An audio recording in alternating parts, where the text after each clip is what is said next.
Hi friends, ಎಲ್ಲರೂ ಹೇಗಿದ್ದೀರಾ? Friends, ಇವತ್ತು ನವರಾತ್ರಿ ಹಬ್ಬದ 4ನೇ ದಿನದ ಒಂದು ಸಿಂಪಲ್ ಪ್ರಸಾದ ರೆಸಿಪಿಯನ್ನು ಮಾಡಿ ತೋರಿಸ್ತಾ ಇದ್ದೀನಿ. ಸೊ ದಸರಾ ಹಬ್ಬದಲ್ಲಿ ಅಮ್ಮನ ನೋಡದೆ ಒಂದು ರೀತಿಯಲ್ಲಿ ಖುಷಿ ನೋಡಿ ತುಂಬ ಚೆನ್ನಾಗಿ ಅಲಂಕಾರ ಮಾಡಿರ್ತಾರೆ. ಬನ್ನಿ, ಹಾಗಿದ್ರೆ ತುಂಬಾ ಈಸಿಯಾಗಿರುವಂಥ ಪ್ರಸಾದ ಯಾವುದಂತ ನೋಡ್ಕೊಂಡು ಬರೋಣ. ಮೊದಲಿಗೆ ನಾನಿಲ್ಲಿ ಒಂದು ಕುಕ್ಕರನ್ನು ತಗೋತಾ ಇದ್ದೀನಿ. ಆ ಕುಕ್ಕರ್ಗೆ ನಾನಿಲ್ಲಿ ಡೀಪೋ ಅಕ್ಕಿಯನ್ನು ತಗೋತಾ ಇದ್ದೀನಿ. ರೇಷನ್ ಅಕ್ಕಿ ಅಂತೀವಿ ನೋಡಿ, ಇಡ್ಲಿ ದೋಸೆಗೆಲ್ಲ ಯೂಸ್ ಮಾಡ್ತೀವಿ. ಆ ಅಕ್ಕಿ 1 ಗ್ಲಾಸ್ ಆಗುವಷ್ಟು, ಅರ್ಧ ಗ್ಲಾಸ್ ಆಗುವಷ್ಟು ಹೆಸರು ಬೇಳೆಯನ್ನು ತಗೊಂಡಿದ್ದೀನಿ. ಚೆನ್ನಾಗಿ 3ರಿಂದ 4 ಸತಿ ವಾಶ್ ಮಾಡಿಕೊಳ್ಳಿ. ನಂತರ ಅದೇ ಕಪ್ಲಿಂದ ನಾನು ಅದ್ರ 3ರಷ್ಟು ನೀರನ್ನು ಸೇರಿಸ್ತಾ ಇದ್ದೀನಿ.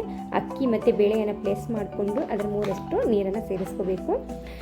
ಆಲ್ಮೋಸ್ಟು ಇದಕ್ಕೆ ಅರಿಶಿನವನ್ನು ಹಾಕೋದಿಲ್ಲ, ನಾನು ಸ್ವಲ್ಪ ಕಲರ್ಗೋಸ್ಕರ ಇಲ್ಲಿ ಅರಿಶಿನವನ್ನು ಸೇರಿಸ್ಕೊತಾ ಇದ್ದೀನಿ, ನೋಡೋಕ್ಕೆ ಚೆನ್ನಾಗಿ ಅನ್ನಿಸ್ಲಿ ಅಂತ. ನಂತರ ಇದಕ್ಕೆ ರುಚಿಗೆ ತಕ್ಕಷ್ಟು ಉಪ್ಪನ್ನು ಹಾಕಿ ಒಂದು 3ರಿಂದ 4 ವಿಸಿಲನ್ನು ಕೂಗಿಸ್ಕೋಬೇಕು. ನಂತರ ನಾನಿಲ್ಲಿ ವಿಸಿಲ್ ಕೂಗುವವರೆಗೂ ಇದಕ್ಕೆ ಬೇಕಾಗಿರುವಂಥ ಪದಾರ್ಥವನ್ನು ರೆಡಿ ಮಾಡ್ಕೊಳ್ಳೋಣ.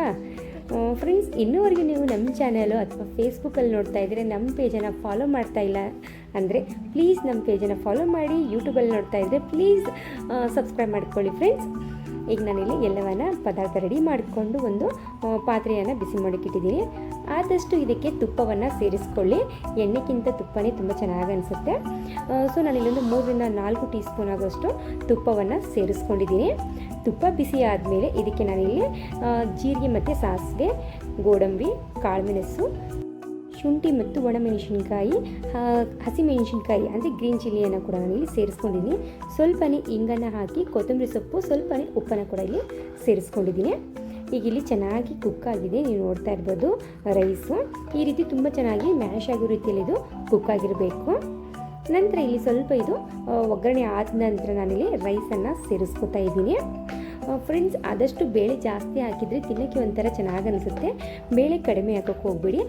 1 ಗ್ಲಾಸ್ ಆಗೋಷ್ಟು ಅಕ್ಕಿಗೆ ಅರ್ಧ ಗ್ಲಾಸ್ ಆಗೋಷ್ಟು ಹೆಸರು ಬೇಳೆಯನ್ನು ಹಾಕಿದರೆ ತುಂಬಾ ಚೆನ್ನಾಗಾಗುತ್ತೆ. ಇದು ಅಮ್ಮನವ್ರಿಗೆ ಕೂಡ ತುಂಬ ಇಷ್ಟ ಆಗುತ್ತೆ, ಹಾಗೆ ತುಂಬ ಈಸಿಯಾಗಿ ಕೂಡ ನಾವು ಮಾಡ್ಬೋದು. ಮಕ್ಕಳಿಗಂದರೆ ತುಂಬಾ ಆರೋಗ್ಯಕ್ಕೂ ಕೂಡ ಒಳ್ಳೆಯದು ಫ್ರೆಂಡ್ಸ್.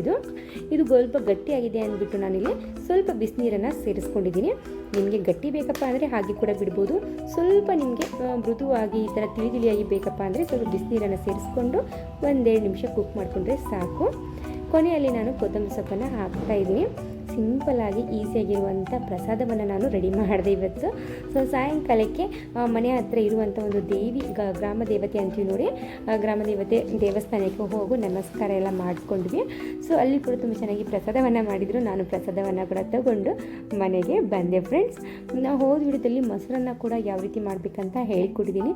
ತುಂಬಾ ಈಸಿಯಾಗಿ ಟೇಸ್ಟಿಯಾಗಿರುವಂಥ ಮೊಸರನ್ನ ರೆಸಿಪಿ ಕೂಡ ನಿಮಗೆ ಬೇಕಪ್ಪ ಅಂದರೆ ಕೆಳಗಡೆ ಲಿಂಕನ್ನು ಕೊಟ್ಟಿರ್ತೀನಿ, ಒಂದ್ಸತಿ ಚೆಕ್ ಮಾಡ್ಕೊಳ್ಳಿ. ಹಾಗೆ ಈ ವಿಡಿಯೋ ಇಷ್ಟ ಆದರೆ ಪ್ಲೀಸ್ ಲೈಕ್ ಮಾಡಿ. ಈ ವಿಡಿಯೋ ನೋಡೋದಕ್ಕೆ thank you so much friends.